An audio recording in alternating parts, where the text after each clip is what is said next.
Ayan o. Ang kwento daw nito mga kasiko nasagasaan. Kaya ang kanyang pakpak nabaldado. Ayan siya o. Talagang matigas na yung kanyang pakpak. At maganda ang kanyang singsing mga.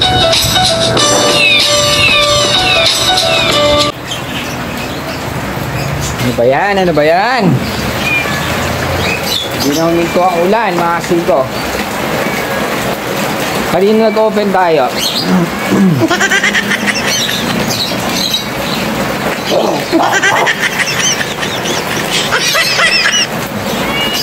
Bali ilang araw nang umuulan. Ito ata mga pangatlong araw na to kasi nung nakaraan pag open natin talaga umuulan na. Hindi ko alam kung may bagyo ba. So bali hindi nga tayo nakapag video ng 2 araw. 2 araw.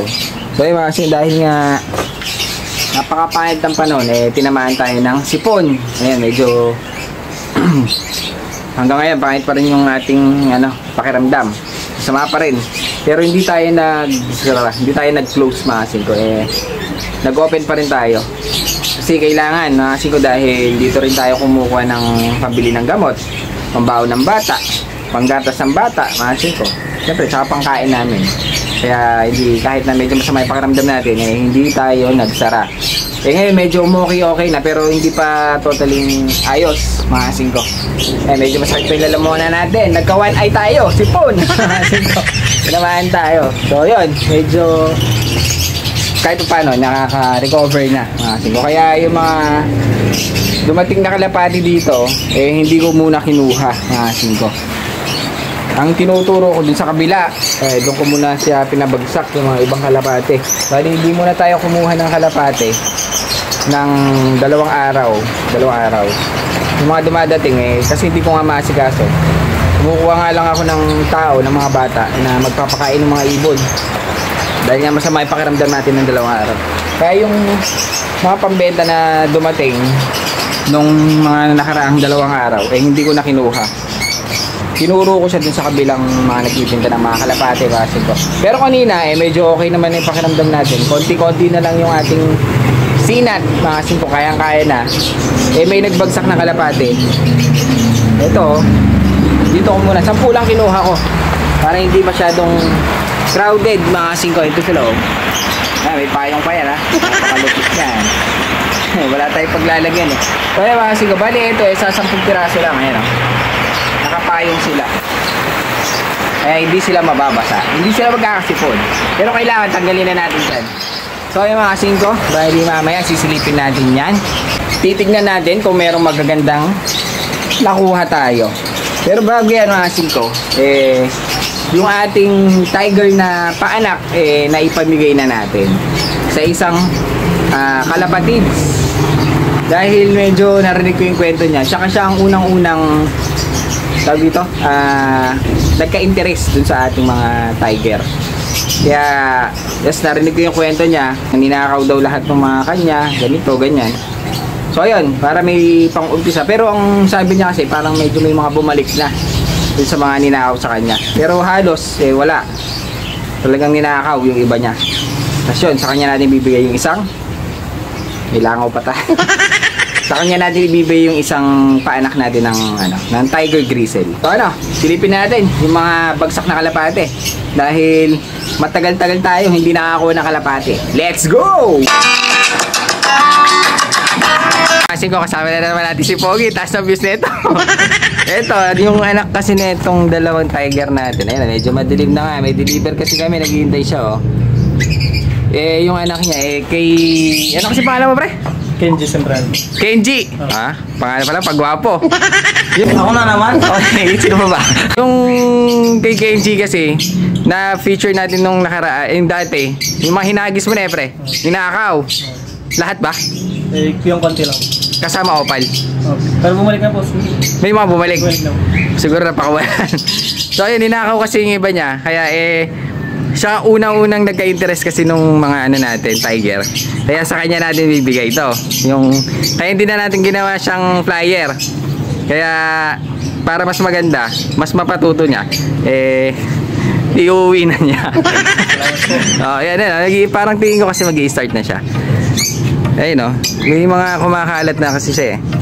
Tingin ko, ito yung magiging ano. Ayun, no? Kumakalat na yung mga puti. Mag-i-start na yan. Ayun, no? Tapos ang ano kasi nitong mga tiger natin, pag itim, pag naglugon, doon lumalabas yung mga puti. Pero pag tiger na siya, ang nangyayari, mas marami ang puti.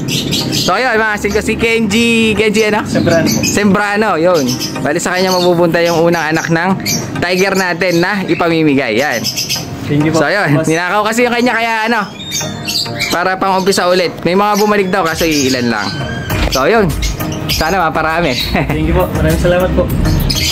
So, yeah, mga kasinga, bali, ito yung mga nakuha natin. Bali, 10 lang ang kinuha natin ngayon dahil hindi tayo gaanong nag-i-stock. Talagang hindi ako masyadong kumukuha ng kalapati pag ganitong maulan dahil nga ang kalapati kasi medyo mahina sa sipon, sa tag-ulan yung asin ko. Kaya ang kinuha natin ay yung sakto lang doon sa kulungan natin. Bali, 10 piraso lang ito, mga asin ko, ayan o. Meron tayo ditong isang brown. Ayan o, nabasa nga rin sila dahil nasa ilalim tong mga to eh. Ayan o.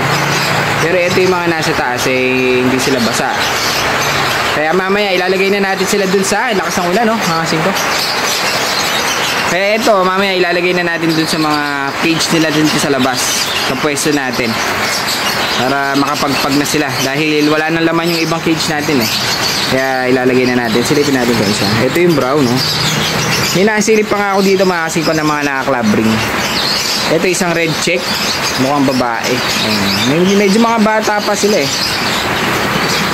Pero yung mga iba dito eh, may mga may edad na. Ito, meron tayong isang gray cell dito. Ayan o. Parang ano rin siya. Parang hen din. Ayan o, gray cell. Tapos meron tayong isa ditong may white flight to. Naka-club ring pa ito. Mga 5. Club ring din. Alam ko dito, 4 yung naka-club ring dito eh. Ayan, halos bata pa nga yung mga nakuha natin iba. Tapos meron ako napansin dito mga 5 ito. Isa siyang kak. Ayan o. Ang kwento daw nito mga 5 eh, nasagasaan. Kaya ang kanyang pakpak eh, nabaldado. Ayan o, ang tigas ng pakpak niya dito. Ayan o, nakabagsak. Kung papakawalan natin siya eh, makikita nyo. Ayan o. Nakabagsak yung pakpak. Baldado na siya. Ang tigas nga eh. Ayan siya oh. Talagang matigas na yung kanyang pakpak. Baldado na to. Hindi na to makakalipad. Pero ang maganda sa kanya, pwedeng gawing breeder. Ayan siya. Pwede siyang gawing breeder.